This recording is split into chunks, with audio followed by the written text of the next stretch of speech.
สบายดีท่านผู้ชมที่รักแพงสำหรับมื้อนี้แมนเราจะมารีวิวเกี่ยวกับเครื่องตัดสติกเกอร์มีลูกค้าหลายๆคนถามเข้ามาว่าเครื่องตัดสติกเกอร์คัดโอเคดีซี330นี่ตัดเฮ็ดเป็นตัวหนังสือได้บ่เพราะว่าผ่านมามีแต่ตัดเป็นรูปลายต่างๆเนาะให้เบิ่งในปัจจุบันนี้เดี๋ยวเราจะสั่งตัดเลยเนาะเครื่องที่ท่านเห็นอยู่ปัจจุบันนี้ก็แม่นเครื่องตัดสติกเกอร์ DC 330ขนาด A3 ตัดยาวได้2เมตรตัดทนตัดละเอียดอันนี้จะเป็นเบอร์โทรเดี๋ยวตอนท้ายเขาจะมาฝากอีกเนาะเดี๋ยวเขาจะสั่งตัดกันเลย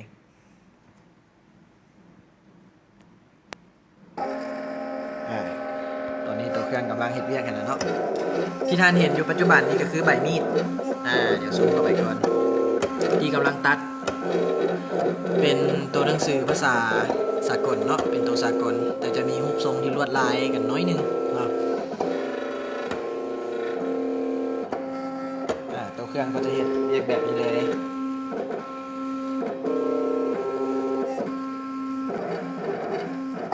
เจ้าสำหรับเทคนิคและวิธีการต่างๆแมนทาง SVM เฮามีทีมงานมืออาชีพสอนให้เลยเนาะมีทั้งวิดีโอมือให้เบิ่งพร้อมเวลามีปัญหามีทั้งโปรแกรมรีโมทเข้าไปช่วยในคอมพิวเตอร์ของท่านได้เนาะบ่ว่าท่านสิอยู่แขวงใดก็แล้วแต่เนาะสามารถช่วยได้หมดตัวเครื่องรับประกัน1 ปีเนาะบ่ต้องกังวลเลยว่าซื้อไปแล้วสินำใช้แบบใดถ้าติดปัญหาจะแก้ไขแบบใดทางทีมงานเรามีเทคนิคช่วยทานได้แน่นอนเนาะเดี๋ยวตัวเครื่องจะตัดสำเร็จเรียบร้อยแล้วต่อไปเขาจะเอาแผ่นออกมาแล้วมาแกะเนาะขั้นตอนการแกะเอาตัวหนังสือที่จะไปสกรีนใส่เสื้อกีฬาตัวนี้จะเป็นเทคนิคทางทีมงานเขาจะสอนให้เนาะเดี๋ยวเขาแกะแล้วเขาจะเอามาให้เบิ่งเจ้าแล้วนี่ก็เป็นเฟกที่ว่าเขาตัดแล้วเมื่อกี้นี่เนาะหลังจากแกะออกมาจะเป็นรูปทรงนี้อันนี้ทางห้าง SVM จะมีฟอนต์ให้เนาะสำหรับฟอนต์แบบนี้ลูกค้าท่านใดที่มาซื้อทางห้างเขาจะมีฟอนต์ให้ 8,000 กว่าฟอนต์ท่านสามารถเลือกไซส์เลยจำนวนหลายเนาะเดี๋ยวเราจะมาเบิ่งอยู่หน้าจอคอมหน้าจอคอมแมนที่เขียนออกมากับประมาณนี้เรื่องเทคนิคต่างๆเกี่ยวกับการนำไส้เครื่องตัดแมนทางห้าง SVM มีทีมงานสอนให้เนาะอันนี้ย้ำเป็นเทื่อที่2ทางท่านผู้ชมท่านใดที่ว่ากังวลให้หมดความกังวลได้เลยภายใน1 ปีเนาะสามารถนำไส้เครื่องเต็มที่ได้เลยภายใน1 ปีมีการรับประกันเครื่องเปเปลี่ยนเครื่องใหม่ให้ฟรีเนาะเดี๋ยวเขาจะนำพาท่านผู้ชมเข้าไปหาหน้ารีดก็คือเขาจะไปสกรีนใส่เสื้อกีฬาจะมีเบอร์สำเร็จรูปเนาะเดี๋ยวเขาจะพาท่านผู้ชมไปกันเลย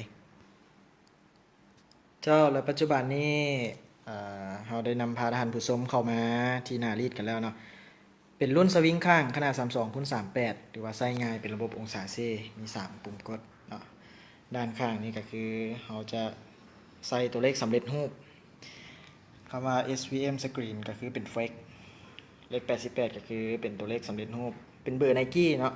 ราคาถึกๆราคาทรงเบอร์ 2,900 กีบเนาะค่อนข้างถึกกันเลยนี่ก็เป็นเสื้อกีฬาเสื้อสีฟ้าเข้มเดี๋ยวเราจะเอามาจัดเสนารีดตามขั้นตอนเนาะแต่ว่าปัจจุบันเราจะตั้งความร้อนกันก่อน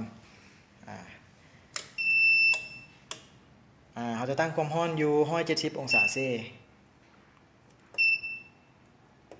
เบิ่งตามลูกศรไปได้เลยเนาะ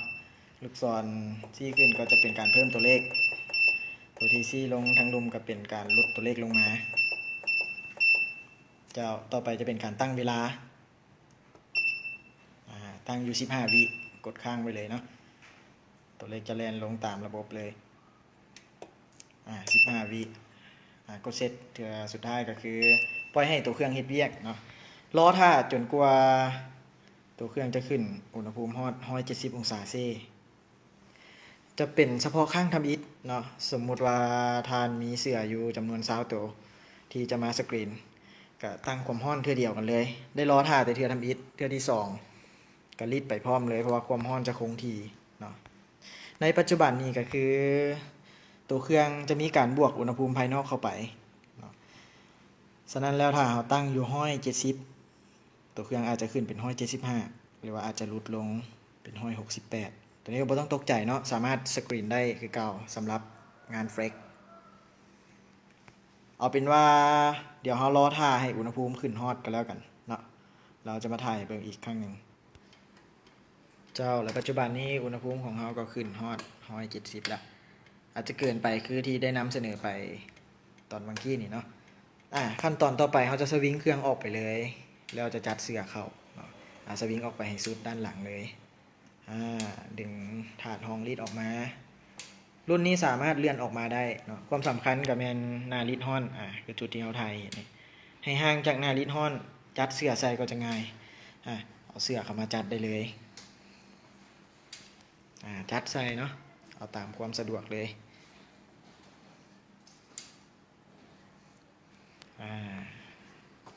ถ้าคิดว่าตรงแล้วก็สามารถจับ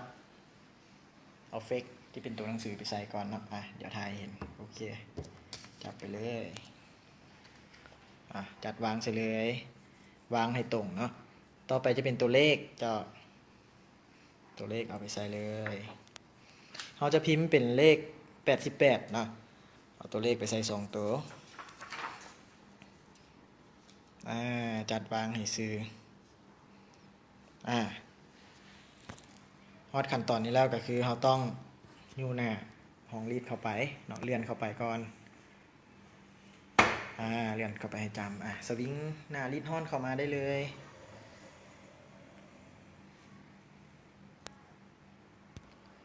เจ้าต่อไปเขาจะงับเครื่องรีดลงเลยเนาะงับเลยเน้นลงเองกดเวลาให้นับถอยหลังก็คือใช้เวลาเพียงแต่15 วิเท่านั้นเนาะหลังจาก15 วิแล้วเราจะยกเครื่องรีดขึ้นแล้วก็จะลอกให้เบิ่งเลยเนาะขั้นตอนนี้ก็ค่อนข้างง่ายเลยเนาะสำหรับหลายๆคนเดี๋ยวเขาสอนให้ตื่นเดี๋ยวยกขึ้นเลยสวิงหน้ารีดออกไปเจ้าเดี๋ยวเขาจะลอกออกให้เบิ่งเลยเจ้าลอกเลย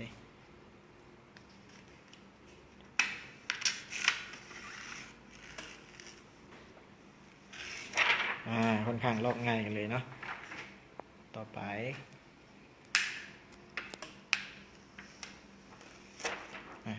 จะเป็นตัวหนังสือเนาะลอกออกได้เลย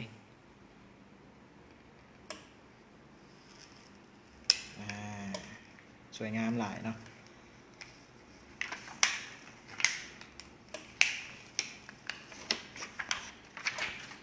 เดี๋ยวเขาจะถ่ายเบิ่งแบบงามๆกันเลยเป็น SVM Screen เบอร์88เนาะอันนี้ก็คือเป็นเทคนิคที่ว่าเขาเอามานำเสนอก็คือท่านผู้ชมหลายๆคนที่ว่าถามเข้ามาว่าเครื่องตัดสติกเกอร์สามารถตัดเป็นตัวหนังสือได้บ่นี่ก็คือคำตอบเลยคือตัดได้บ่ว่าจะเป็นภาษาอังกฤษภาษาไทยภาษาลาวภาษาเวียดนามทางเขามีฟอนต์ให้สามารถนำใส่ได้หมดนอกจากที่จะตัดให้เป็นตัวหนังสือแล้วก็ยังตัดให้เป็นลวดล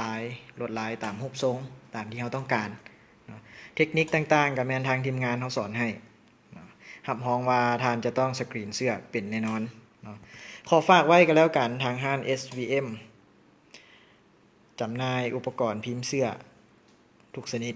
สำหรับท่านใดที่ว่าสนใจก็สามารถติดต่อเข้ามาได้ที่เบอร์ 02055733168 มาฮอดนี้ก็ต้องขอบใจกับท่านผู้ชมที่ว่าให้เกียรติติดตามรับชมตั้งแต่ต้นจนจบขอขอบใจหลายๆ